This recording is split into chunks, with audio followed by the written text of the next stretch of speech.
Olá pessoal, bom dia, daqui Carlos Massango Akba. Hoje vou falar sobre análise de sistemas. E sobre sistemas eu vou dizer que, no universo as coisas podem até parecer que são independentes, mas todas as coisas realmente estão interrelacionadas e também correlacionadas, não é?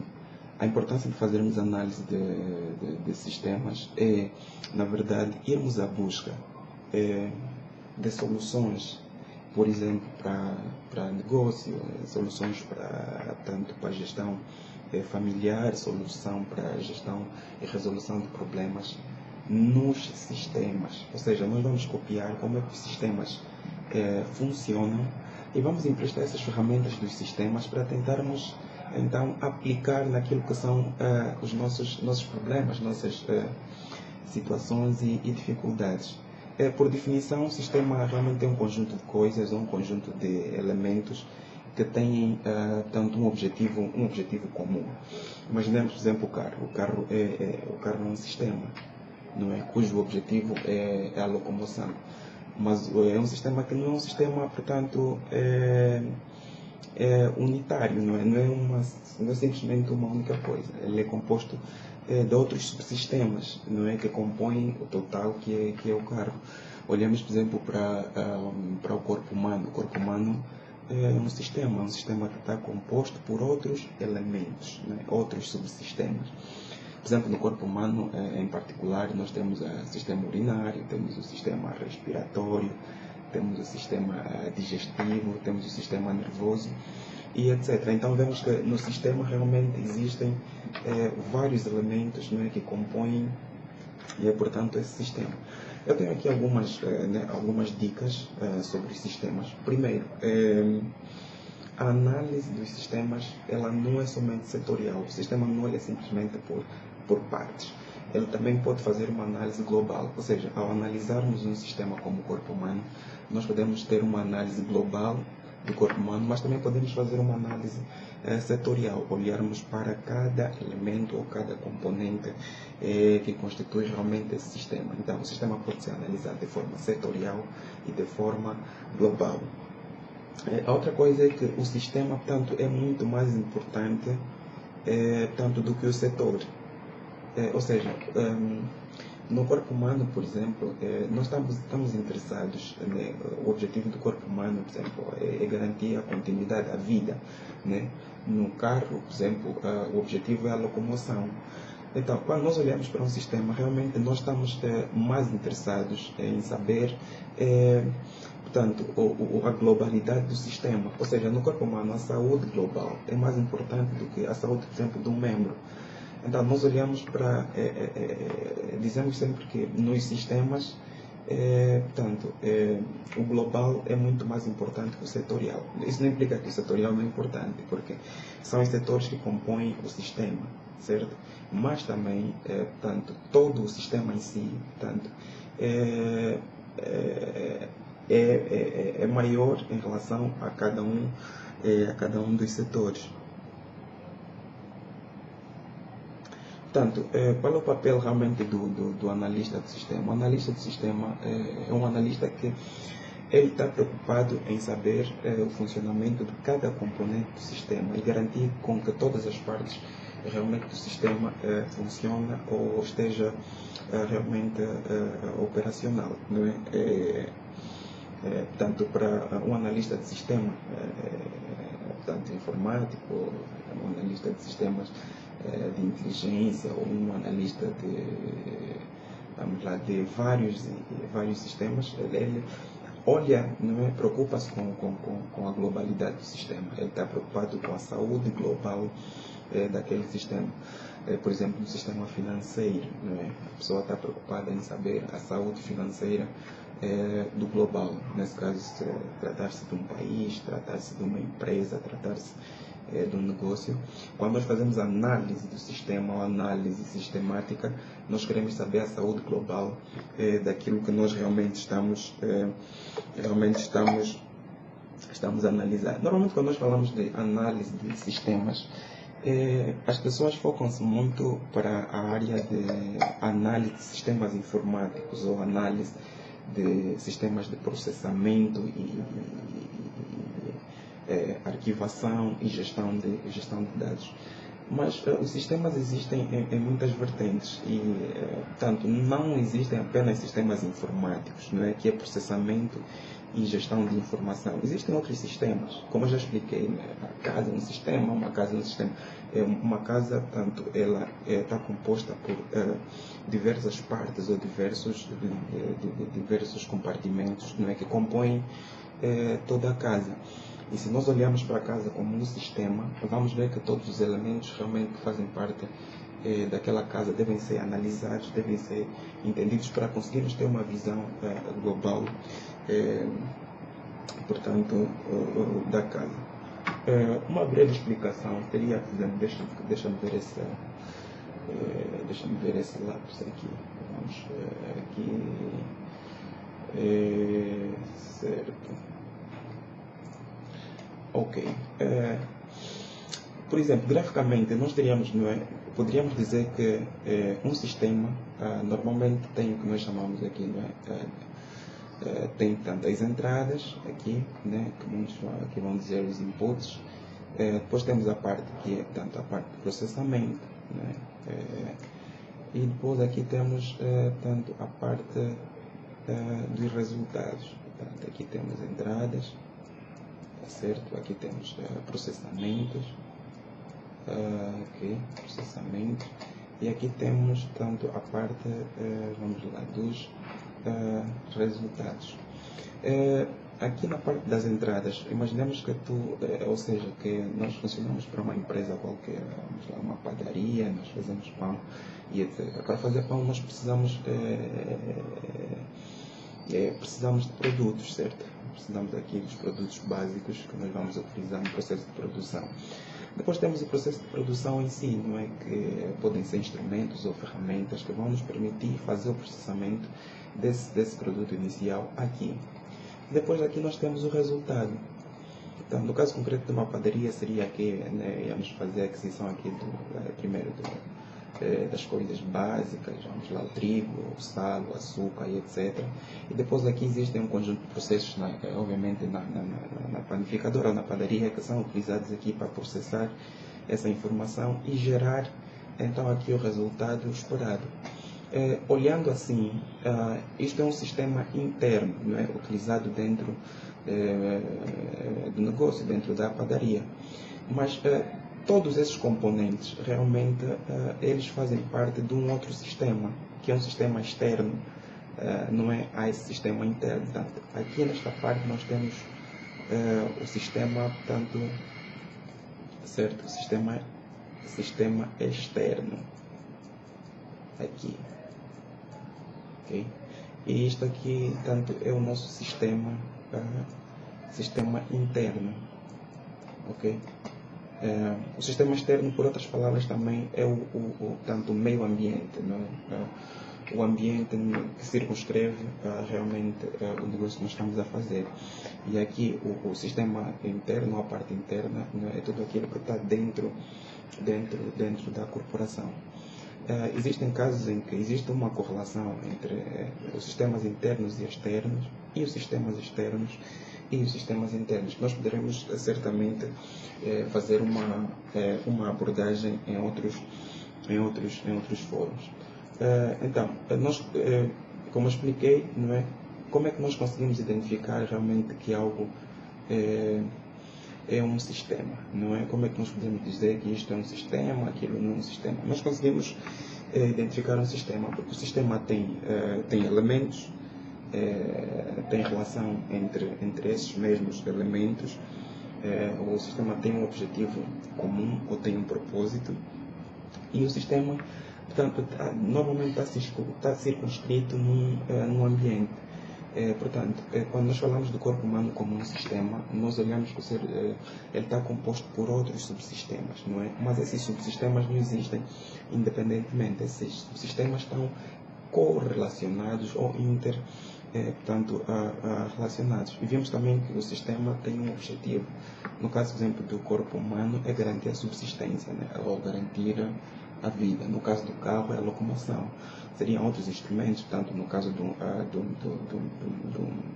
um frigorífico, né? Etc. De um avião e etc.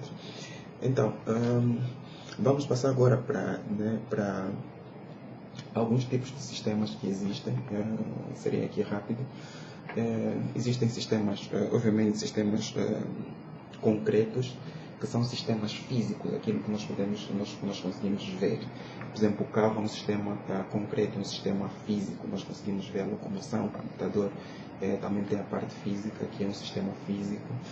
E existem outros sistemas físicos por aí. Mas também existem sistemas, tanto abstratos. Por exemplo, o sistema nervoso é abstrato, nós não conseguimos ver, mas sabemos que ele existe. O sistema, por exemplo, elétrico, não é? A energia elétrica, o fluxo elétrico é um sistema que existe, mas nós não conseguimos ver nem conseguimos tocar. Então, podemos dizer que existem realmente sistemas, pois embora nós não conseguimos observar ou vermos com os olhos, mas eles, tanto existem, né? E está mais provado isso. Por exemplo, os pensamentos são abstratos, ok? Mas é através dos pensamentos que nós conseguimos gerar resultados físicos. O exemplo concreto, por exemplo, seria, tenho falado com as pessoas, normalmente, antes de fazermos um negócio ou criarmos um projeto, esse projeto existe na nossa mente de forma abstrata, ok? Ninguém consegue ver, ninguém consegue entender, mas ele existe. E mais tarde nós conseguimos fazer uma projeção, ou seja, conseguimos tirar essa ideia abstrata para o físico. Quando eu vou a algumas instituições, normalmente eu tenho a oportunidade de conseguir ver a planta inicial que foi projetada pela pessoa que concebeu o projeto, né? É um desenho que aparece, portanto, assim, em miniatura, mas que expressa o produto final.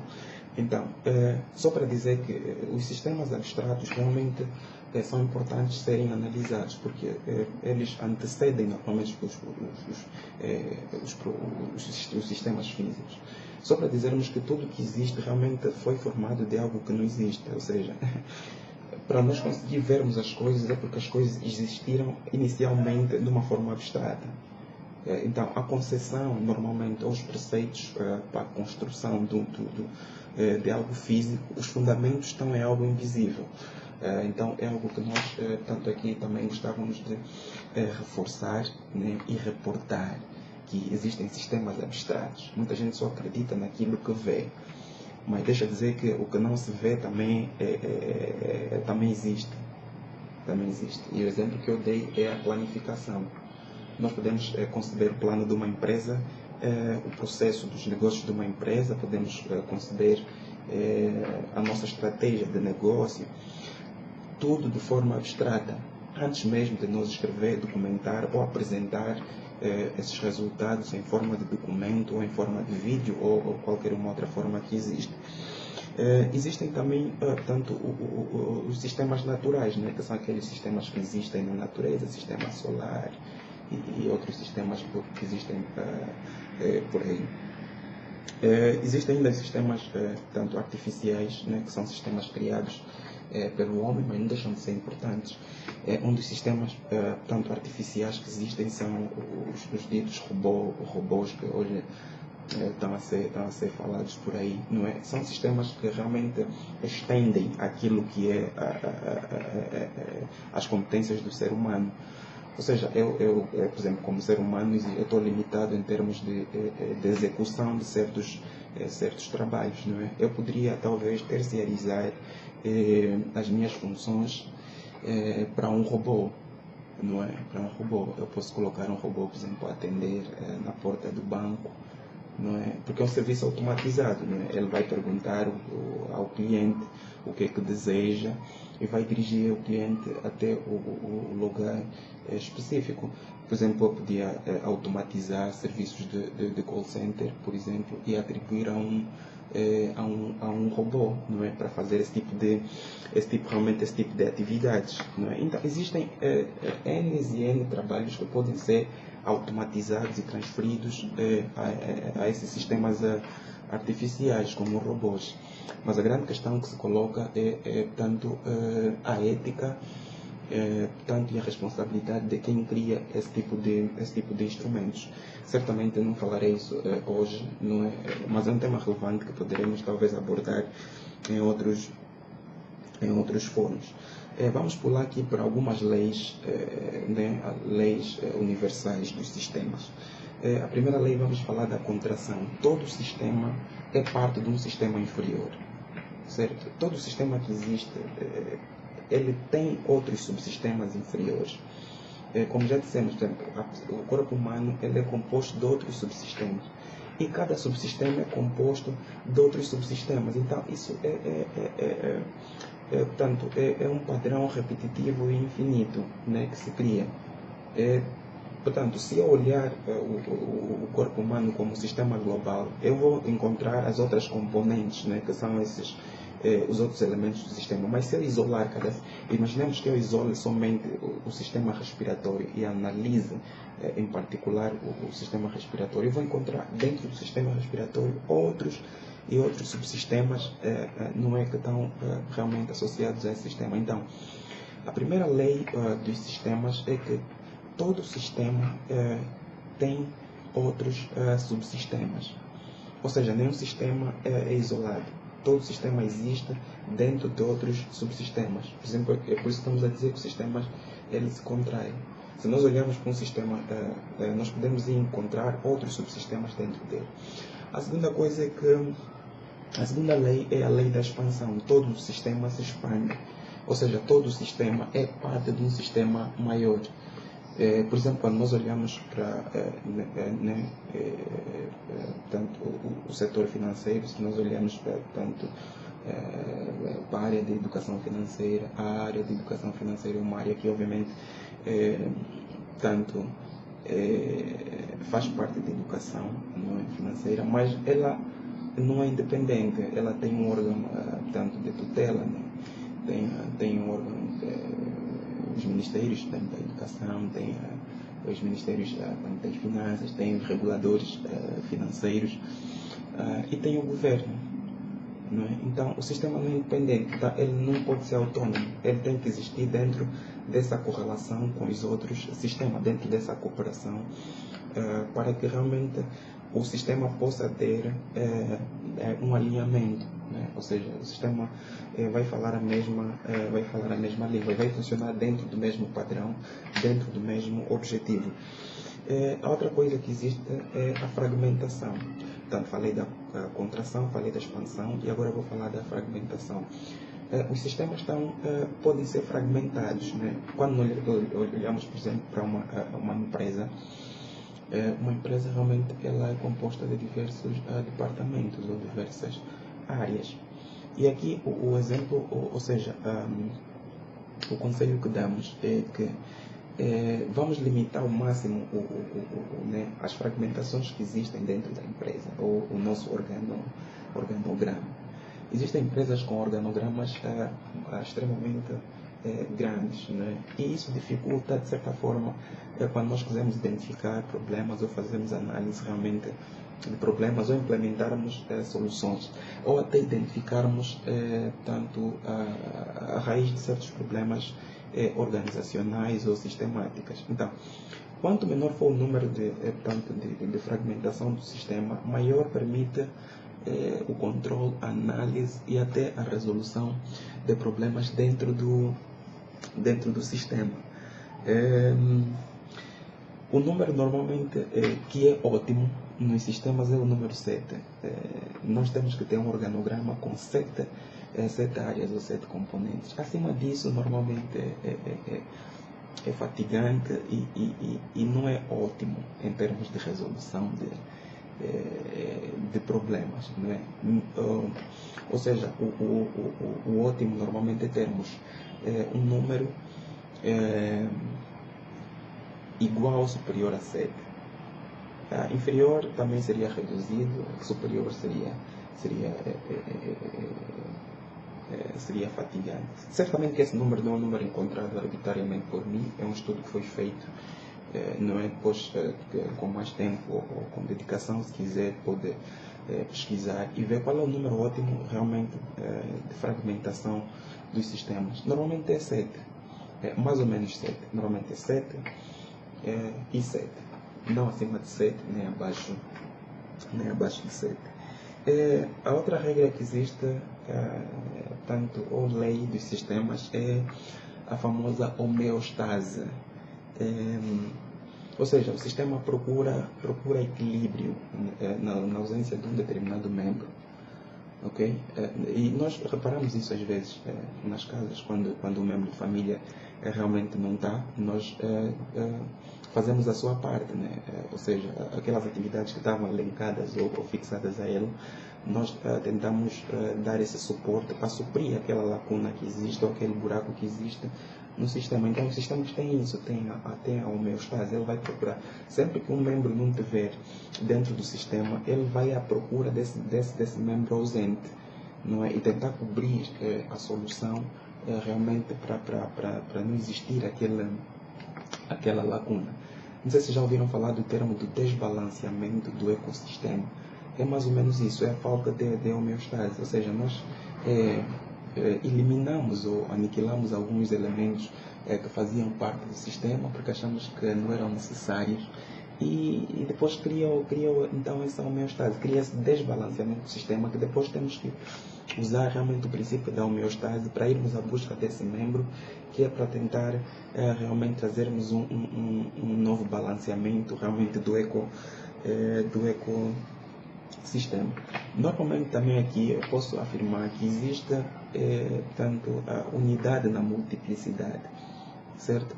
E também convergência na divergência, né?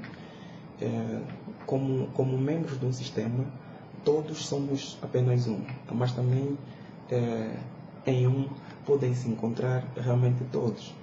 Então existe multiplicidade na unidade, existe convergência na divergência, ou seja, a diversidade não deve ser um fator, portanto, de desestabilidade do sistema, mas assim é uma grande vantagem, não é? Porque os sistemas existem, como já disse, constituídos por diversos realmente elementos. Então a homeostase é um aspecto extremamente importante e que nós devemos certamente analisar. Para além da homeostase, nós também temos as sinergias. E a sinergia também é um componente extremamente importante. E aqui eu vou dar um exemplo, portanto, das equipas de futebol. Houve casos em que as equipas de futebol jogaram com menos atletas no campo, mas acabaram por ganhar a competição, acabaram por ter melhores resultados do que o adversário. Por quê? Porque pois embora um membro da equipa recebeu um cartão vermelho e foi colocado no banco, os outros membros que ficaram no sistema uniram esforços para cobrir aquela lacuna que foi deixada pelo membro que se ausentou. Então eles usaram o princípio da sinergia, não é? Para conseguir dar solução realmente à ausência daquele membro no sistema. Portanto, as leis dos sistemas são essas, não é? Que eu citei, a contração, tanto a expansão, falei também da homeostase, falei das sinergias e, obviamente, falei um pouquinho também da fragmentação e realmente do número que o sistema, o número ótimo para que exista esse sistema perfeito. Vou agora, já no fim, fazer uma breve, dar algumas dicas, né, sobre abordagem sistêmica. Normalmente nos sistemas há uma coisa muito importante. Quando nós queremos fazer análise realmente sistemática, a primeira regra que nós usamos é dividir para conquistar. Dividir para conquistar, acredito que muitos das pessoas que estão a me ouvir agora conhecem essa regra. É uma regra que consiste em, portanto, se tivéssemos que considerar, olharmos para uma floresta, o que é que nós devíamos fazer? Nós temos duas opções. Podemos olhar a floresta como um todo, o que os ingleses chamam de big picture, mas também podemos olhar para os detalhes. Então, nos sistemas, nós podemos usar essa regra, dividir para conquistar, aonde nós primeiro, olhamos para um todo, não é? E que muitos vão chamar de visão holística, mas eu vou falar disso já agora, daqui a um minuto. Podemos olhar a floresta como um todo, vemos todas as árvores, mas também depois podemos olhar em detalhes. Podemos olhar os detalhes, olharmos uma árvore, portanto, de cada vez. Então, dividir para conquistar é realmente pegarmos todas as peças do sistema e dividimos-las em partes, não é? Analisarmos, fazermos uma análise de cada elemento do sistema, onde é que realmente está o problema ou o que é que está a causar esse problema, portanto, sistêmico. Portanto, é uma dica muito, muito importante, não é? Dividir para conquistar ajuda à resolução de muitos problemas sistemáticos.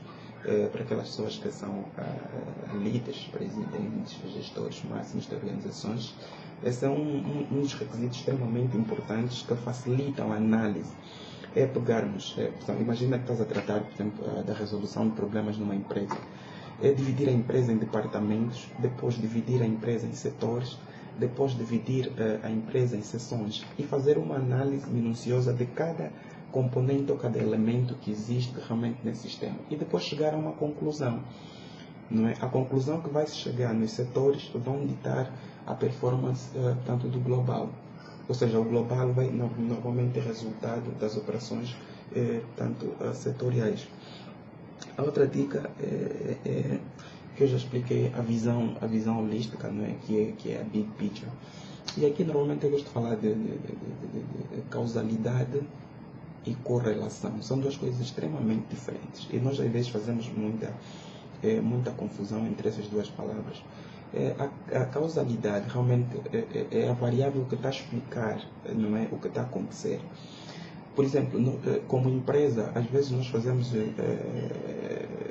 portanto, investimos em marketing para tentar aumentar a margem de vendas ou a margem de lucros.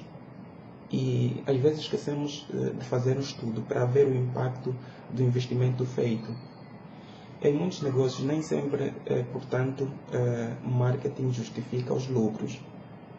É importante fazermos essa análise. Então, o que aqui a pergunta é, o que é que está a causar, portanto, os lucros? Não é? Qual é o fator de causalidade? O que é que está a explicar? E depois podemos também entender o que é que está correlacionado aos lucros, certo? Ir ao trabalho cedo está correlacionado, portanto, aos lucros, não é? Ter funcionários competentes, isto também está correlacionado aos lucros. Mas a pergunta é, será que isso justifica ou está a explicar os lucros que nós estamos a ter? Então, é importante fazermos essa análise, não é?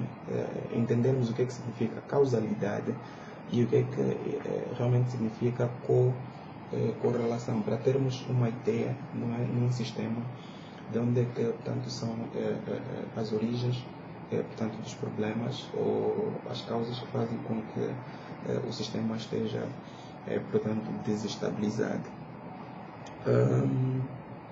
A outra dica, portanto, é analogias, não é? Como analista de sistemas, ou também podemos utilizar analogias. Analogias é tentarmos ir buscar uma solução A para implementarmos num problema B. Por exemplo, a pessoa que inventou o avião usou a analogia ao pássaro, né? Ou seja, olhando para o pássaro, teve minimamente uma ideia de como é que ele poderia fazer para se locomover voando. E outra analogia, por exemplo, é o peixe, né? Olhando para o peixe, deu-nos uma percepção de como é que nós podemos realmente navegar pelo mar. Então, como se pode ver, realmente o meu objetivo com essa videoconversa foi, portanto, tentar mostrar que é possível, sim, nós, portanto, emprestarmos ferramentas, ou seja, emprestarmos conhecimentos que existem embutidos nesses sistemas para permitir com que nós consigamos fazer resolução de outros problemas. E uma dica final é que, normalmente, todos os sistemas que existem, portanto, quer sejam sistemas eletrônicos, sistemas digitais, sistemas manuais, normalmente as empresas que fazem esses sistemas enviam os equipamentos com manuais. E uma dica é que a melhor maneira, portanto, de podermos descobrir as soluções ligadas a um determinado sistema, é tentarmos ler o manual. Por exemplo, quando nós compramos um telefone, nós compramos com manual, mas por nós sermos ou nos considerarmos extremamente intelectuais ou inteligentes, nós não lemos os manuais e acabamos tendo dificuldades. Por exemplo, para a implementação de qualquer projeto ou lançamento de qualquer produto no mercado, ou até tanto participarmos em qualquer aventura de negócio ou de relação, existem informações, existem conhecimentos, existem manuais com instruções e descrições e até orientações para a execução de tais processos. O segredo está em termos, não é, a humildade de podermos ler essas instruções para que depois possamos implementar como solução. Então, essa é a dica, não é? Ler os manuais e aplicar o que está nos manuais. Mais uma vez falo daqui Carlos Massango, a partir da ACBA. Muito obrigado para você que dispensou esses minutinhos para ouvir, não é? Mais uma partilha de informação. Gostava pessoalmente de aconselhar a fazer parte da ACBA. Inscreva-se na nossa página do Facebook, vai lá, faz comentários, deixa as tuas sugestões e não se esqueça, esteja conosco, porque nós estamos consigo. Muito obrigado.